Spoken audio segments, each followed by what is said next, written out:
प्रिय बच्चों, आज हम आपको हिटलर से संबंधित जो क्वेश्चन आंसर हैं उसके बारे में विस्तार से अध्ययन करवाएंगे, जो कि परीक्षा उपयोगी प्रश्न उत्तर हैं।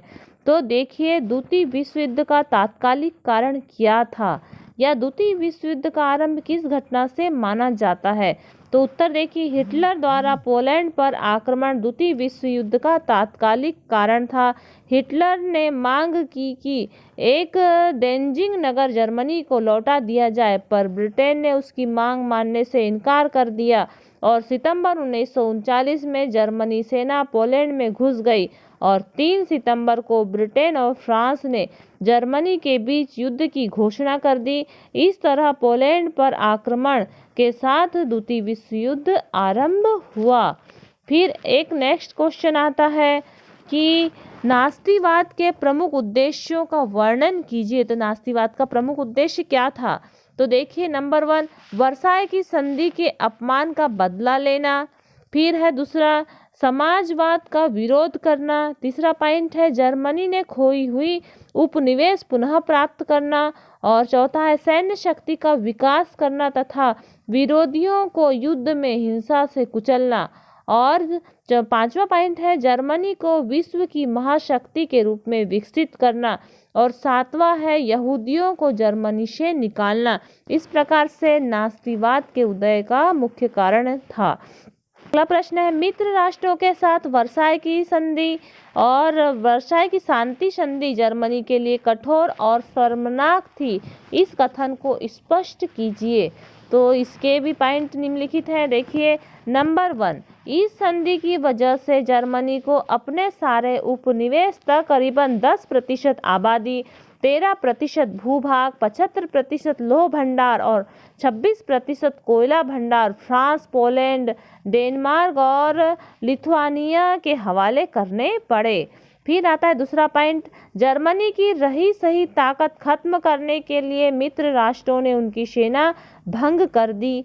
फिर तीसरा पॉइंट है, युद्ध अपराध बोध और अनुच्छेद के तहत युद्ध के कारण हुई सारी तबाही के लिए जर्मनी को जिम्मेदार ठहराया गया और इसके एवज में उस पर 6 अरब पाउंड का जुर्माना भी लगाया गया। और चौथा है, खनिज संसाधनों वाले राइनलैंड पर भी 20 के दशक में ज़्यादातर मित्र राष्ट्रों का ही कब्जा रहा।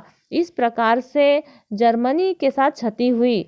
उसके बाद फिर देखते हैं, अगला क्वेश्चन है, हिटलर की आर्थिक नीति क्या थी, स्पष्ट कीजिए। तो हिटलर की आर्थिक नीति निम्नलिखित है। तो मई 1934 ईस्वी में एक राजकीय नियम बनाकर हड़तालों पर रोक लगा दी गई। उद्योग धंधों को स्वावलंबी बनाने का प्रयास किया गया।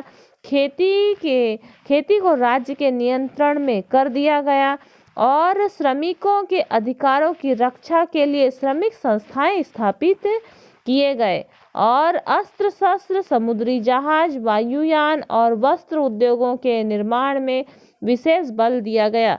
इस प्रकार से हिटलर की आर्थिक नीति थी। फिर आता है प्रश्न क्रमांक 5वां कि हिटलर की विदेशी नीति के क्या उद्देश्य थे।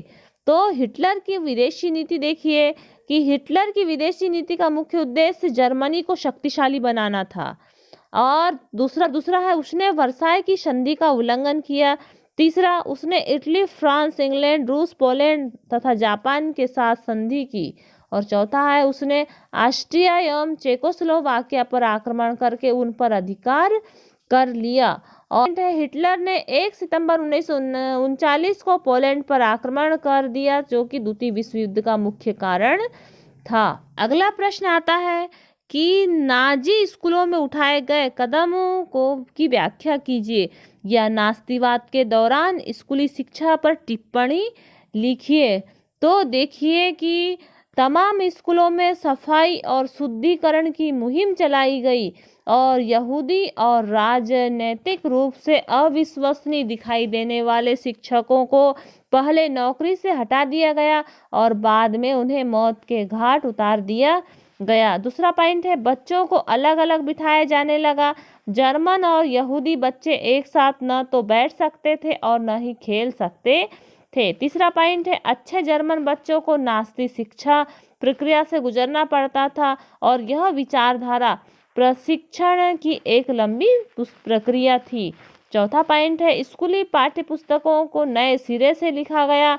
नस्ल के बारे में प्रचारित नास्तिक विचारकों को सही ठहराने के लिए नस्ल विज्ञान के नाम से एक नया विषय या पाठ्यक्रम लागू किया गया। और पांचवा पॉइंट है, बच्चों को सिखाया गया कि वे वफादार और आज्ञाकारी बने और यहूदियों से नफरत और हिटलर की पूजा करें। इस प्रकार से स्कूलों में शिक्षा दी जाती थी।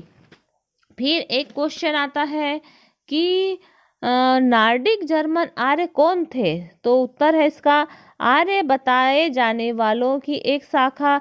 ये लोग उत्तरी यूरोपीय देशों में रहते थे और जर्मन या मिलते जुलते मूल के लोग थे। फिर अगला क्वेश्चन है, नाइट ऑफ ब्रोकन ग्लास के नाम से किस घटना को याद किया जाता है? तो नवंबर 1938 के एक जनसंहार में यहूदियों की संपत्ति को तहस-नहस किया गया, लूटा गया, उनके घरों पर हमले हुए और यहूदी प्रार्थना घर जला दिए गए, उन्हें गिरफ्तार किया गया। इस घटना को नाइट ऑफ ब्रोकन ग्लास के नाम से याद किया जाता है।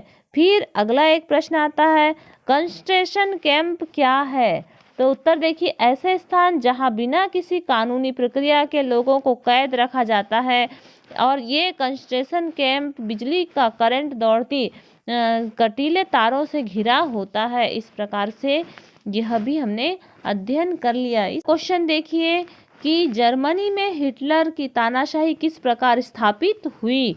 तो हिटलर तानाशाही अधिकार ग्रहण कर राष्ट्रपति बन गया। उसने साम्यवादी तथा अन्य विरोधी दल के नेताओं को पकड़वाकर यंत्रणा शिविर में भिजवा दिया। इसके अतिरिक्त हिटलर ने शिक्षण संस्थाओं, प्रेसों, भाषणों, समाचार पत्रों आदि पर कठोर प्रतिबंध लगा दिए गए और शासन की कोई भी आलोचना नहीं कर सकता था। इस प्रकार से हिटलर ने तानाशाही रूप धारण किया।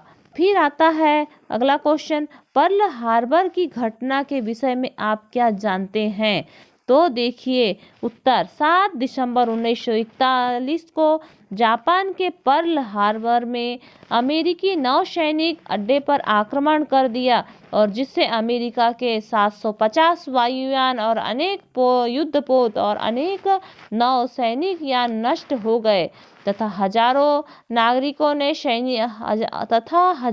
नागरिक व सैनिक मारे गए। ऐसी दशा में मजबूर होकर 8 दिसंबर 1941 को अमेरिका ने जापान के विरुद्ध युद्ध की घोषणा की। इस प्रकार हमने नास्तिवाद और हिटलर के महत्वपूर्ण क्वेश्चन आंसरों के बारे में आपको अध्ययन करवाया। नेक्स्ट वीडियो में हम इससे आगे वाले अध्याय के क्वेश्चन आंसरों का अध्ययन करवाएंगे। तो लगातार वीडियो को प्राप्त करने के लिए आपने इस चैनल को सब्सक्राइब नहीं किया है तो आप इस चैनल को सब्सक्राइब करें और